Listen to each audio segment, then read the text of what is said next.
Welcome to the Rock Music Alliance interview sessions. I'm your host, Cole Coleman, along with keyboardist Claudio Pesavento, who's from Mahogany Rush and the Chris Squire Band. On our show today, you know her primarily as a Playboy Playmate model, but she's also an actress, a columnist writer, and the author of her own book called Unrated, Revelations of a Rock and Roll Centerfold. Welcome to our show, Carrie Stevens. Thank you so much for having me. This is long overdue. Well, thanks for being here. Carrie, you seem to have a lot of things going on, a lot of projects. What is your latest, your most current project? Trying to get this freaking thing off the screen that's telling me this meeting is being recorded so I can actually enjoy it and see you. Uh-oh. Got it. Got it. I just had to click got it and it went away. I just did that too. Yeah, okay. So here I am. And it's nice to see you again. We did NAMM together. That was April, right?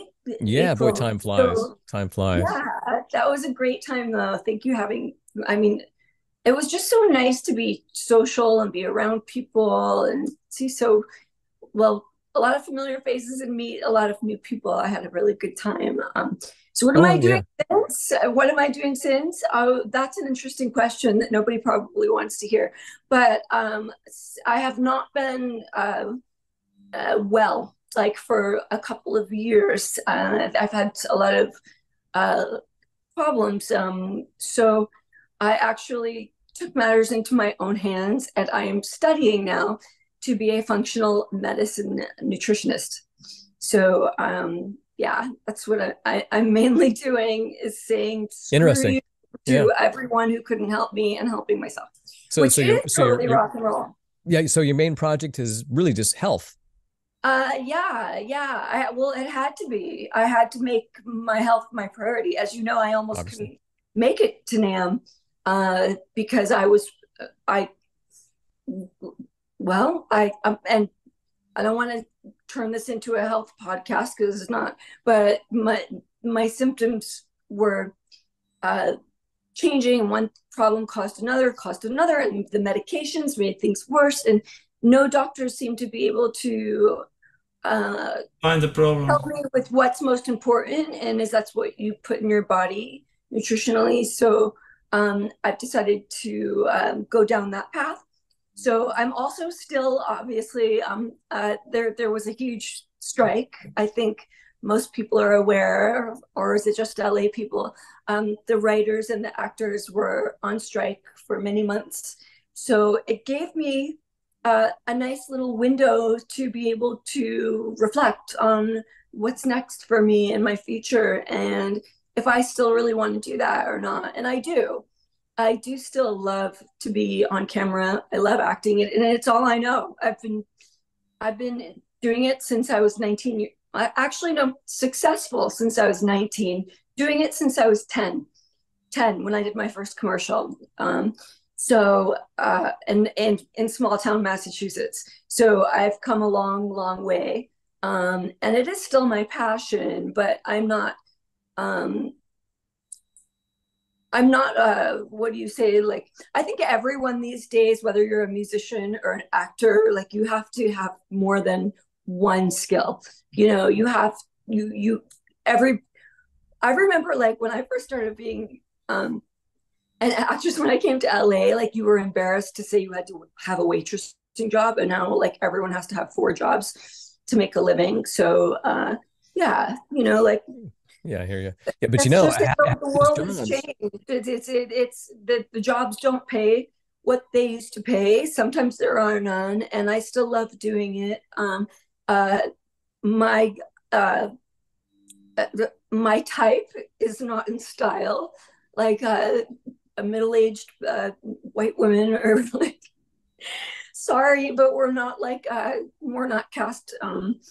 I don't even bother with the commercials or modeling anymore because it's just look at any magazine. I seriously, like, I'm so disgusted, and I don't care, like, air this. Why the hell are we promoting obesity? Like, every time I look at online out, or I walk into Target, or like something, there's giant posters of extremely overweight women, and it's just not healthy. So Right, I I know. understand Yeah. that we should not judge people for how they look, but like it is absolutely wrong to make that standard. Oh, and another thing, they're replacing females with males in ads for makeup. So I haven't seen that one yet, but yeah, wow, like, huh? hey, I'm all for progressiveness, but when I'm being replaced, like it stings a little. I'm I'm the least judgmental person in the world. Like I want, like I could care less who anybody has sex with or what they do in their privacy, their home. And there's absolutely nothing wrong with dressing like a woman. I get it, but it's like kind of like the supermodels. Not to say I was ever a supermodel, but like we've been pushed out of the way, and like now when you look at ads for things, it's kind of like the more like chubby you are, or the more tattoos you have, or the more like piercings. And people always ask me, why are you're so talented, why you're beautiful, why aren't you working? And I'm like, well, maybe if I shaved my head and tattooed my whole face and pierced like everything I It's could California. and gained 100 pounds, then I'd be in style again. Yeah, I But think yeah, the it's producers not. of the shows and commercials are the theory I think behind is that they're trying to target The, mainstream they're America, pushing that. mainstream masses. They're But sheep. They're yeah, sheep. They're following a yeah, trend right now. It's just a trend, and the trend is going to end. yeah. And Look, the reason that I'm not afraid to stay an actress is that you can stay old, ugly, like you can get fat, like you can, as an actress, like that's all okay. That's all okay. It's a beautiful time to be mulatto, or it's a beautiful time. Like I wish I was a light skinned black girl, but unfortunately I did 23andMe and there's none of that in my ancestry. um, yeah, well, hey, Carrie, yeah, as I I hope was, I'm not offending anyone. I hope people understand my humor, oh because No, yeah, I my I hope do God. so. So have. yeah, how did your modeling career actually begin? Like, what was the moment where that happened? Uh, well, it's a long story, but my little career happened when I was 10 years old in Massachusetts. And uh, one of the parents of a few of us little girls used to drive us an hour away to Worcester to go to John Robert Powers modeling school. And then when I was 16, my mother had some friends come up to her and say, your daughter's, I don't want to sound conceited, but this is the truth. They would say your daughter is beautiful, like she should be modeling. And nobody knows how to be a model in Massachusetts. So she again sent me back to John Robert Powers modeling school. And then she kicked me out when I was 17 and made me move to Memphis, where my dad was living and working as a scientist.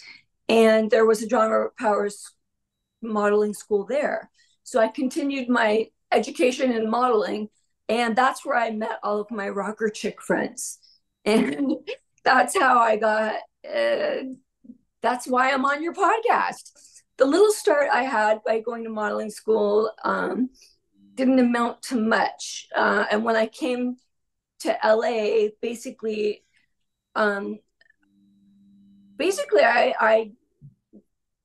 I came here on vacation for a week over the holidays while I was in college, and I came home and I couldn't focus on school anymore. All I would do is stare out the window and dream of the Sunset Strip. I just could not.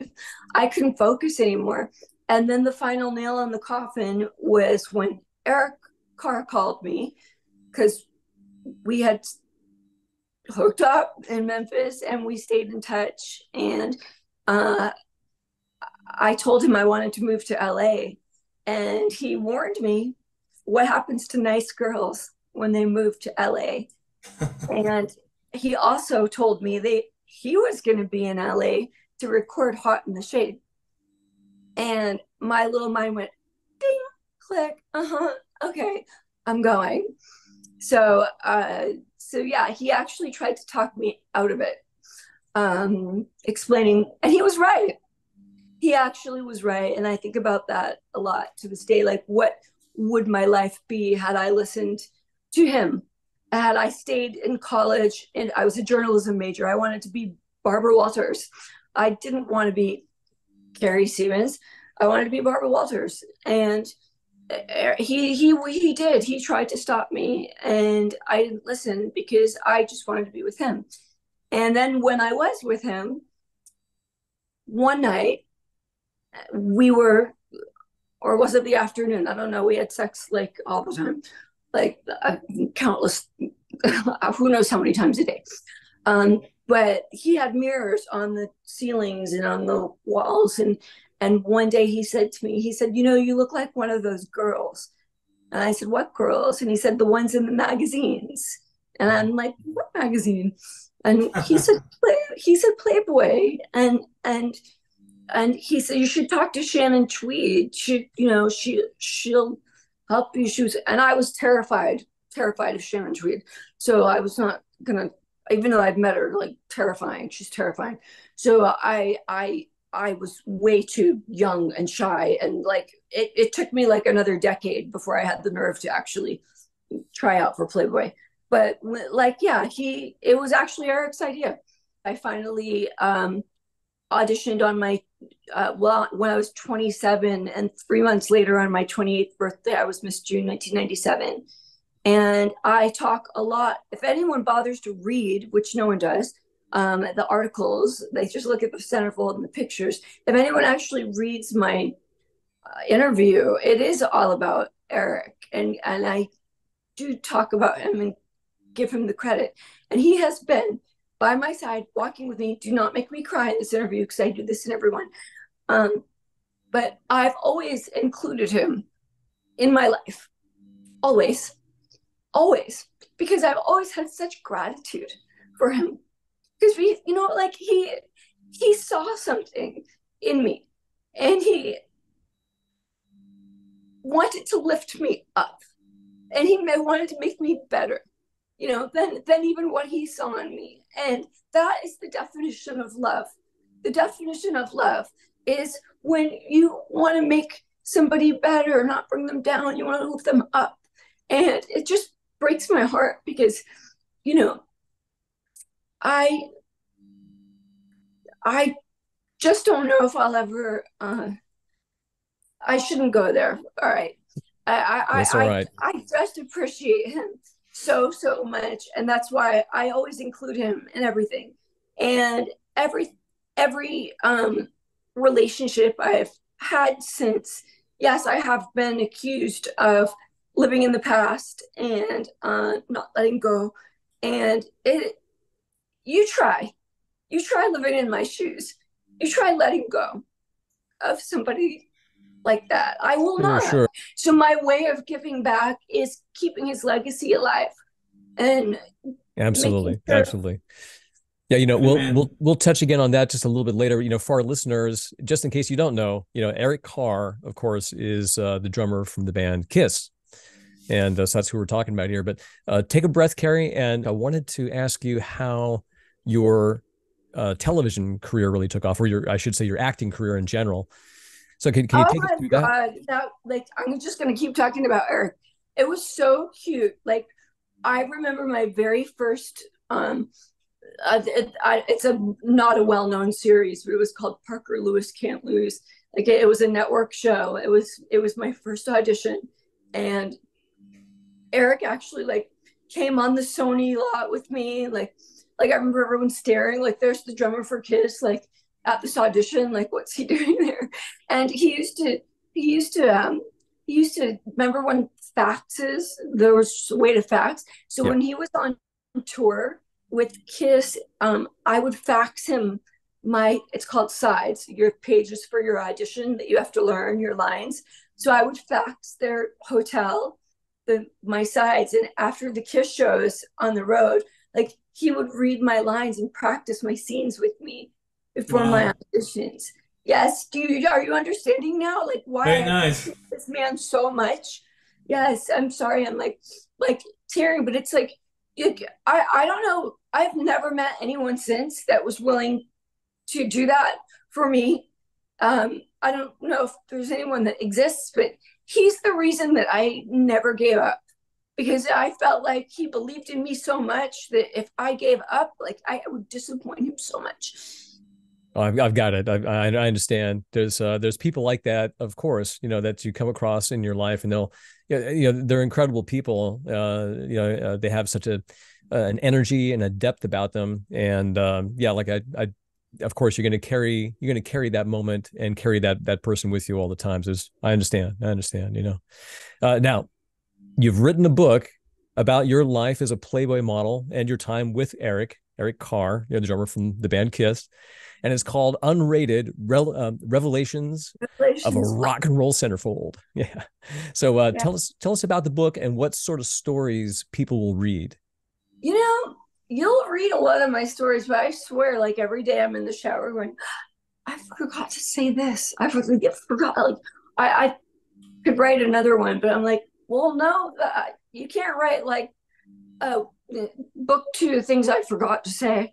But yeah, there's just like only so many pages you can include. But I didn't want to make it a book specifically about Eric Carr, because to be honest, that was only 4 years of my life. Some of the chapters, I believe, are, depending on who reads it, even more interesting than the ones that I wrote about Eric. Originally, when I wrote the outline for my book, Eric was supposed to be 1 chapter. And you know what? He just kept coming up. He kept just like he is in this podcast.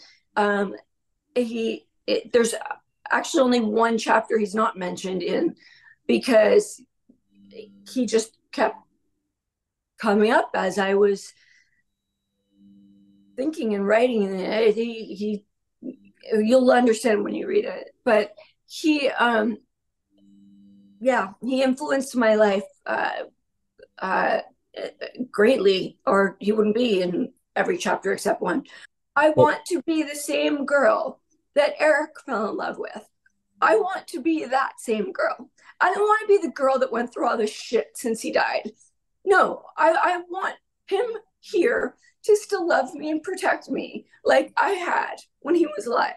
And I've had to live without that, only wondering what could have been had he have been here. So, yeah. He's still with you spiritually. Hmm? He's still with you. I mean, even if he's not. I think he's definitely saved me. And sometimes things happen, and I know I have a guardian angel, and I think he does watch over myself and my son. We'll be right back after a word from our sponsor. Attention guitar players, join the thimble slide revolution and free your slide finger.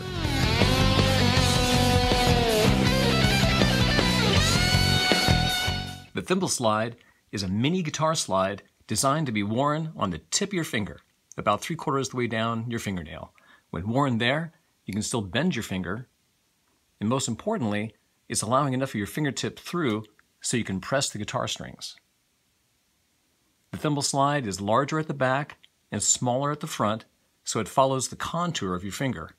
So when you're wearing the slide, it's not loose or rattling around on your fingertip. This also allows your other fingertips in nice and close for playing. The sizing gap allows you to make the slide a little bit larger or a little bit smaller for a nice custom fit. So while you're wearing a thimble slide, you can, of course, use it as a slide.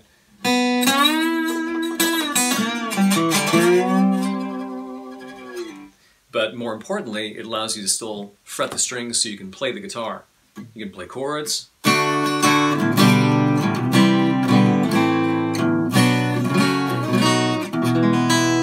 can play lines while wearing it.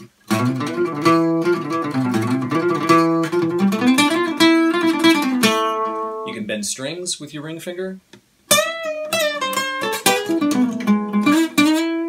You can drag your fingertip across the strings if you need to. You can do pull-offs. hammer-ons.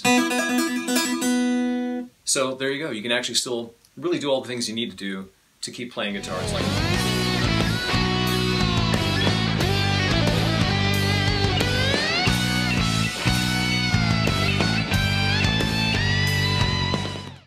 With its patented shape, you can slide and fret while wearing the thimble slide.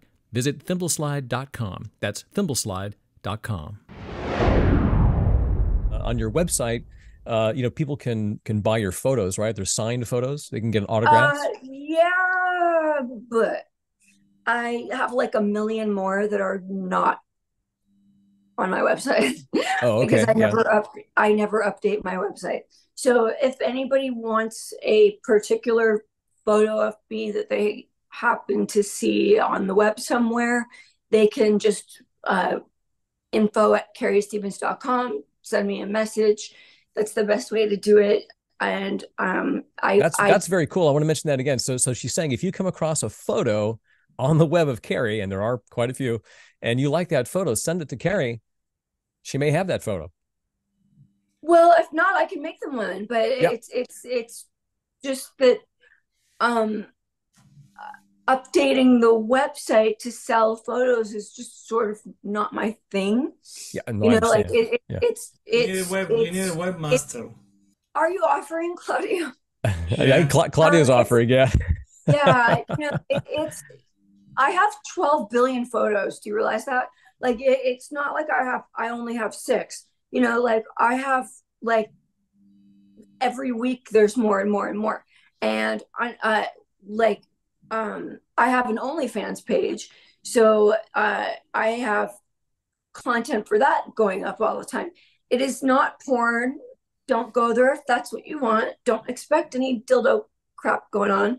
Like it's just Playboy style, and I actually like make some good like friends, like there's nice people on there. Like they're I don't mind chatting. No,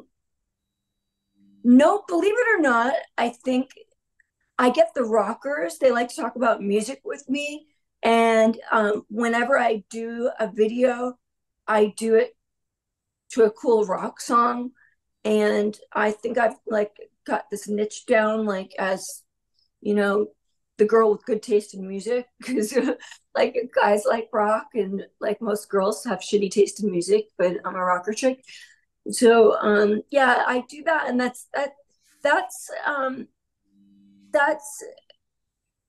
it's not like my main passion or anything. It's just kind of like really easy. There's just certain people who appreciate me for the career that I did have, and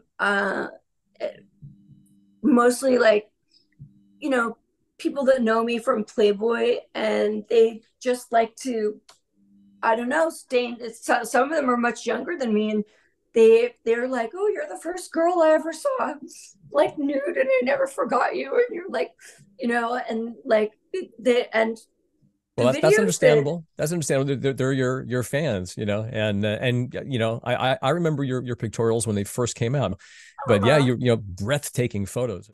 I don't think there's anything wrong with, because believe me, once in a while I go, oh my God, how did my life turn into this? Like I'm on OnlyFans.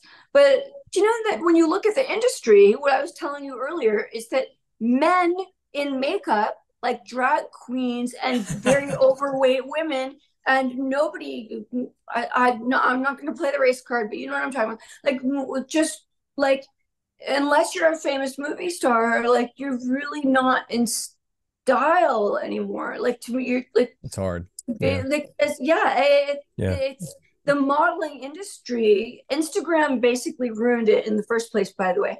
Instagram replaced agents. So I used to have agents that negotiated my jobs, and I had my rates, and I had like then when digital came in, that really started to ruin things. Then Instagram ruined them worse. So like I didn't really fit in anywhere, actually. And Hugh Hefner saw something special in me, just like Eric Carr did. And I'm grateful for that. I'm so grateful for, the times that I had. And that's why I wrote a book. And I'm so proud of myself because I actually, to be honest, I'm a person that doesn't finish things. I'll like sign up for a series of yoga or Pilates or, like screenwriting class, or I'll do things like that. And I never finish. So I'm actually very proud of myself that I actually finished writing the book.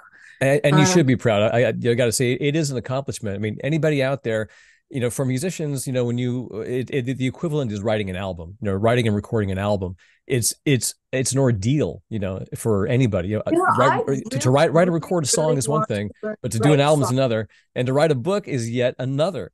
So you can be very proud of yourself, Carrie. Very proud. Yeah. I'm very proud of myself for finishing something I started. Period. Yeah. I signed up for a yoga class like 2 months ago. I still haven't been, but I've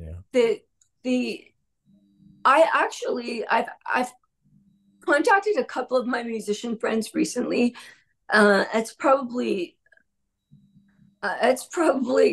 something I shouldn't pursue, but I want to learn to write songs because I love to write, and I've always been a poet. I was published in high school as a poet, so I think I could be a good lyricist. I don't know if it's worth me diving into, but I do it. Well, just maybe do it. I would love to learn how to do that.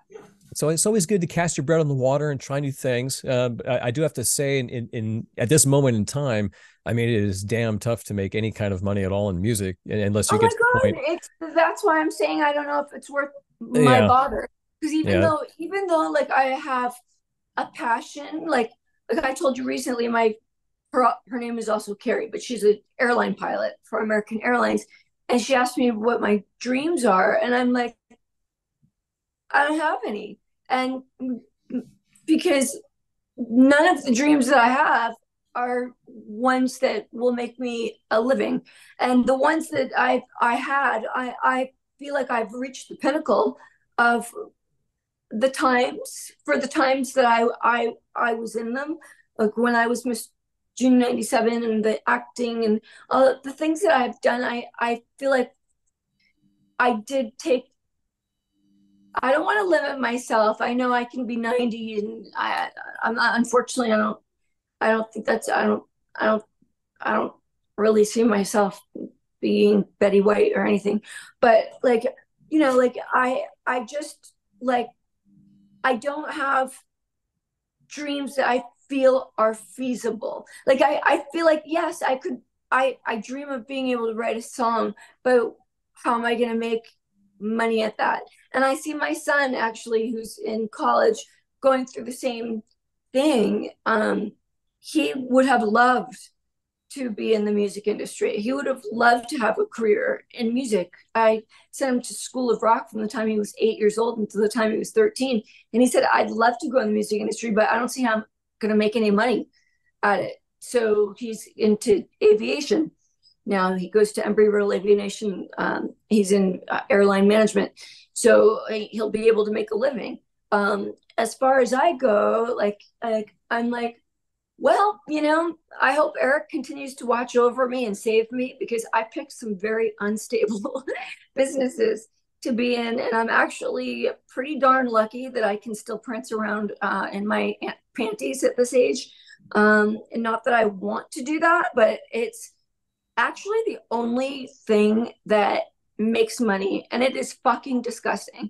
I'll tell you, I looked at my back end tonight on KDP, which is Amazon's self-publishing, and the amount of money, I think I made $3.15 on there in the last 2 weeks, and $3,500 on OnlyFans. So I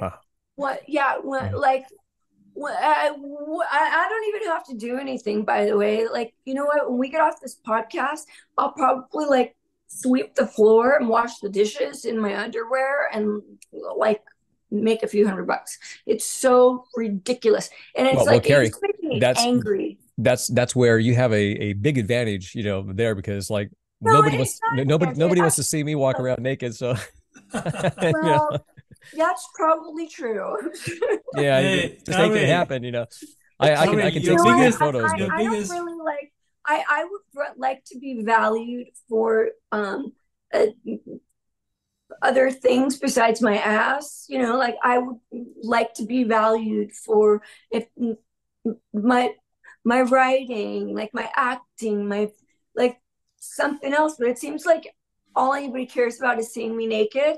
And you know what? I only have so long before I'm not going to look naked any good naked. I'm fucking lucky. I'm 54 that I can even well, like pass for good looking good naked. yeah.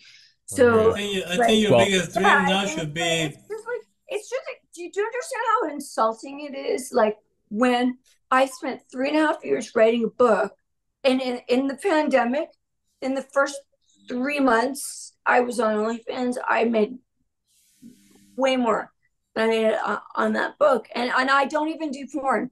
Like I don't show anything more than I already showed in Playboy. I don't do anything. no, That's I hear probably why you. I Yeah. would probably be making a shitload of money if I did. But I do have some, like, you know, I have some well. morals, and believe it or not, I don't know how I still have any morals and self worth in this world that doesn't have any. Because my son and I talk about this all the time, and his generation has none. Like they just have none. Well, my dream is to be healthy, so I have one dream. Well, you know what? If you have don't have your health, you have nothing. Nothing. Which, you know what? The old saying. I've been in touch with sorry, I'm hot. I keep playing with my hair. It's hot Sure, here. sure. That's right. We're coming up to the It's end, so yeah, Claudio and I have been in touch a lot about health and our health issues. And yeah, it's my quality of life basically the past couple of years. I've lost track how long now. Um has been, because it started pretty much around the pandemic, but afterwards. And I'm sure the stress didn't help. But if you do not have your health, you have nothing. And I am actually extremely grateful, even though I just bitched about uh, making money on OnlyFans, because I would rather be a real model like I used to be. But that kind of doesn't really exist too much anymore. But I I am so grateful that it exists, because there's been so many days, sometimes months, where I could not get out of bed. Like I literally could not get myself up to do even a self-tape photo shoot, never mind a professional one. And I had to leave the site many times and just not post anything for a month here or there. And and um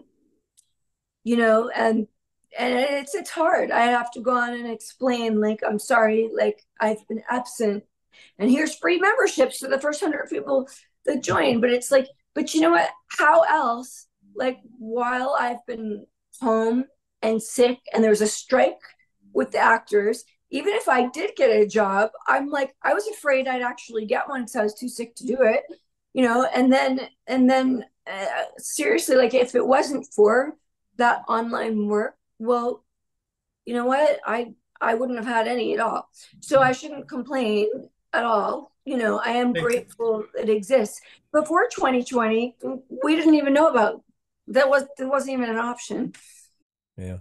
But we got to wrap it up, folks. But I wanted to mention, anybody hanging out here at the end, you can keep in touch with Carrie at carriestevens.com. You can get her book on Amazon. You can get her book on her website. You can get wonderful photos, beautiful portrait photos I offer on her signed website. on the website. You just Yeah. have to hit memoir, book, whatever, that tab, and it Right, takes you. right. Yeah, say that one more time real quick. Oh, Yeah, when on you land on your website, go to carriestevens.com. memoirs. Yeah, you just have to hit the little tab that says, I can't remember if it's book or memoir. I don't know. Right, It's right. on the They'll find drop. it.